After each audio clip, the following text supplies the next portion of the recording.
എടി പാറു, നീ വിചാരിക്കുന്ന ജിമ്മ് കിട്ടുന്നവരെ നിനക്ക് കോഫി ഷോപ്പിൽ നിൽക്കാലോ അല്ലേ? കോഫി ഷോപ്പിൽ വന്ന് ഞാൻ എന്ത് ചെയ്യാനാ? നീ വന്നിട്ടൊന്നും ചെയ്താലില്ലെങ്കിലും ജോലി കിട്ടുന്നവരൊരു ടൈം പാസ് ആവില്ല നിനക്ക്. ഇത്രയും ദിവസം ഇങ്ങനെയൊക്കെ പോയില്ലേ, ഇനി അത് പോരാ റോയച്ചാ, അത് ശരിയാവില്ല. എനിക്കൊരു ജോലി ഇപ്പൊ മസ്റ്റാ.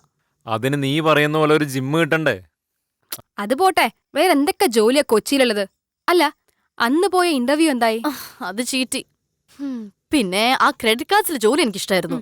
പക്ഷേ ആ പണ്ടാരവിടെ ഉള്ളത് കൊണ്ടാണ് ഞാൻ പോവാതിരുന്നത്. ആര്, ദേവേട്ടനോ?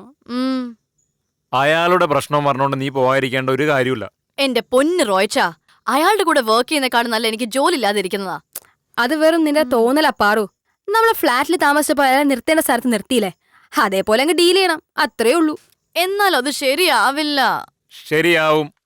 നിനക്ക് ഇഷ്ടപ്പെട്ട ജോലിയാണെന്നല്ലേ പറഞ്ഞത്. നീ ആ ജോലിക്ക് പോകുന്നു. പിന്നെ ദേവേട്ടന്റെ കാര്യം അത് നീ എനിക്ക് വിട്ടേക്ക്.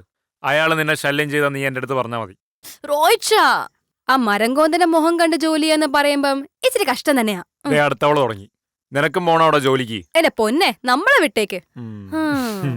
ജോലിക്കൊക്കെ പോയി തുടങ്ങി കഴിയുമ്പോൾ നിന്റെ മൂടൊക്കെ താനെ മാറിക്കോളും. എന്ത് കോലോടിയത്? നീ ആരാ, നിരാശ കാമുകയോ? രണ്ടുപേരും കൂടി പുറത്തൊക്കെ പോയൊന്ന് കറങ്ങി ആ ബ്യൂട്ടി പാർലറൊക്കെ ഒന്ന് പോയിട്ടോ. ചെല്ല്. എന്താ, പൈസ വല്ലതും വേണോ?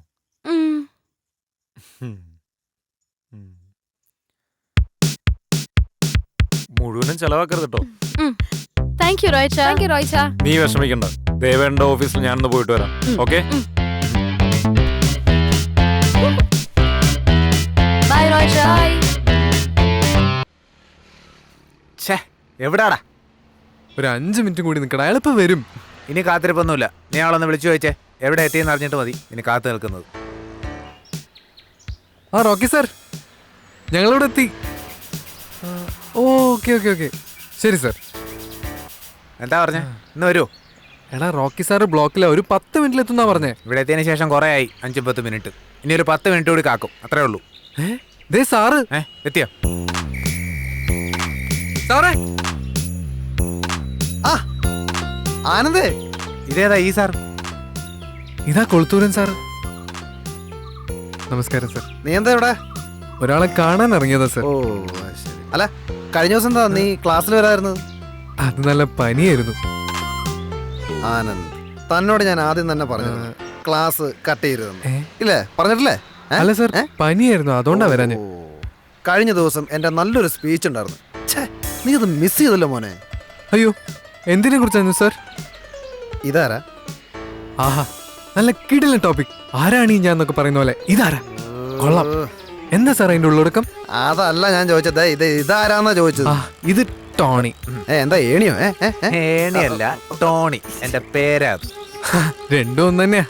ടോണി, ഇതാണ് എന്റെ ഗുരു, ബഹുമാനപ്പെട്ട കൊളുത്തൂരാൻ സാർ. ടോണിക്ക് നമസ്കാരം. ഇയാളെന്താടാ ഇങ്ങനെ?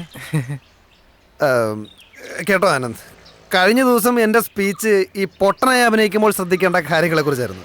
അപ്പൊ കുഴപ്പമില്ല സാർ, സ്വന്തം ക്യാരക്ടറിനെ കുറിച്ച് ഇവൻ തികച്ചും ബോധവാനാ.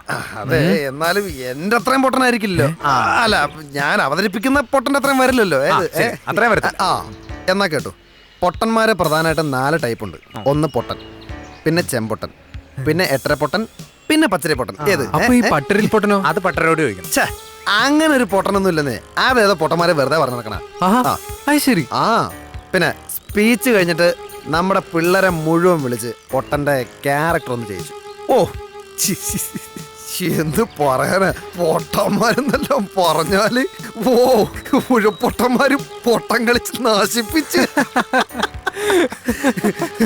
ആരാ സാർ ഏറ്റവും നല്ല പൊട്ടനായത്? പിള്ളേരില് വിനോദമായിരുന്നു. പക്ഷെ നീ ഉണ്ടായിരുന്നെങ്കിൽ നിനക്കത് കിട്ടിയാനോ? അത് കറക്റ്റ്. ഇവനെക്കാളും വലിയ പൊട്ടൻ വേറെ ആരാ? ഇനി അങ്ങനെ പറഞ്ഞ ഉണ്ടാകണമെങ്കിൽ വേറെ ഹൈടെക് പൊട്ടൻ ഇനി ജനിക്കണം. നിങ്ങൾക്ക് എന്നെ കുറിച്ച് എത്രത്തോളം അറിയാമെന്നൊന്ന് വിലയിരുത്താൻ വേണ്ടി ചോദിക്കുക. അന്നത്തെ മത്സരത്തിൽ ഞാൻ കൂടി ഒന്ന് പങ്കെടുത്തിരുന്നെങ്കിലോ? സംശയമുണ്ടോ? സാറ് തന്നെ ആയിരിക്കും ആ മത്സരത്തിലെ ഏറ്റവും വലിയ പൊട്ടൻ. സാറിനേക്കാൾ വലിയ പൊട്ടൻ ആരാ? പിന്നല്ലാതെ സാറാണ് ബെസ്റ്റ് പൊട്ടൻ. സാറാണ് യഥാർത്ഥ പച്ചരി പൊട്ടൻ.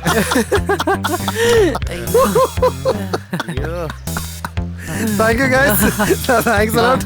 നിങ്ങളെല്ലാം മനസ്സിലാക്കി കളഞ്ഞിരിക്കുന്നു. Okay okay.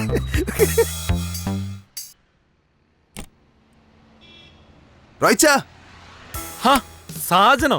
എവിടെയാടോ താൻ? തന്നിപ്പോ ആ വഴിക്കൊന്നും കാണാറില്ലല്ലോ. എന്താ റോയിച്ച ചെയ്യാ? അറിയില്ലേ റോയിച്ചിന് കാര്യങ്ങളൊക്കെ? ഹാ, സാജൻ അറിയില്ല അവളുടെ ക്യാരക്ടർ. കുറച്ച് ദേഷ്യം ഉണ്ടെന്നുള്ളൂ, പക്ഷെ പാവം അവള്. എല്ലാം എനിക്കറിയാം റോയിച്ച. പക്ഷെ അവൾ എന്നെ മനസ്സിലാക്കുന്നില്ലല്ലോ എന്ന് ആലോചിച്ചാ എൻ്റെ വിഷമം. റോയിച്ചിനറിയോ, ഇപ്പോഴും മമ്മി 2 ദിവസം കൂടുമ്പോൾ എന്നെ വിളിക്കാറുണ്ട്, ഗീതു ആൻറ്റിയും.